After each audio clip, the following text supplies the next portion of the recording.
is very anti-Trump as well, so maybe it was a good campaign issue for her, but it's not good for the criminal justice system. Our next call is from Bob in Florida.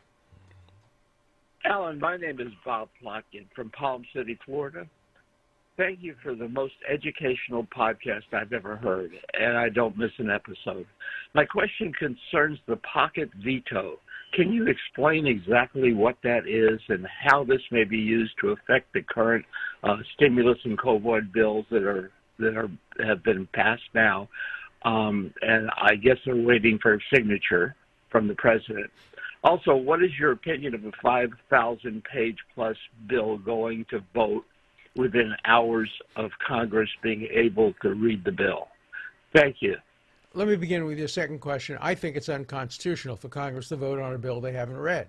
Congress has the power to enact legislation, not just to vote yes or no on legislation that was essentially enacted by committees. I think it's an outrage that you ever have a bill voted on without it being read by every member of Congress. It's interesting. When Justice Brandeis was on the Supreme Court, he said, this is a different institution than Congress. Here we do our own work. Even though they had law clerks, the justices wrote their opinions and did all the research. That's not true of Congress. Staff members do a considerable amount of their work, and it's wrong. Under the Constitution, basically, there are two ways a president can veto a bill. Either he can simply write the word veto, or he can essentially refuse to sign the bill. And then there's a whole process by which, if he refuses to sign, a certain amount of days have to pass, etc. President Trump did today, or last night perhaps, sign the stimulus bill reluctantly. I think he was right to object to $600 and was right to call for $2,000. I probably would have called for even a little bit more than that. At a time of economic suffering all over the country, I think we have to have a stimulus, but it has to be targeted. The idea that David Boies' law firm, Boies makes millions of dollars every year, average partner makes $3 million a year, and they applied for stimulus relief? Come on. And the government gives it to them, and the mom shop that has to go out of business gets no relief. They should be subject to the takings clause.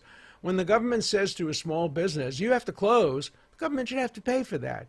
Stop paying David Boies and start paying mom and pop stores that have been in the family for years. The New York Times had a story about all these little businesses that are going out of business, including a bar in Cambridge that I used to go to once or twice, the Cantab Bar in Cambridge, is going out of business. And that's the people who ought to be getting relief, not the David Boieses of the world or the large corporations. They can afford to sell the yacht, sell their farms, sell their fifth homes and their seventh car, and maybe contribute to the national interest rather than just taking.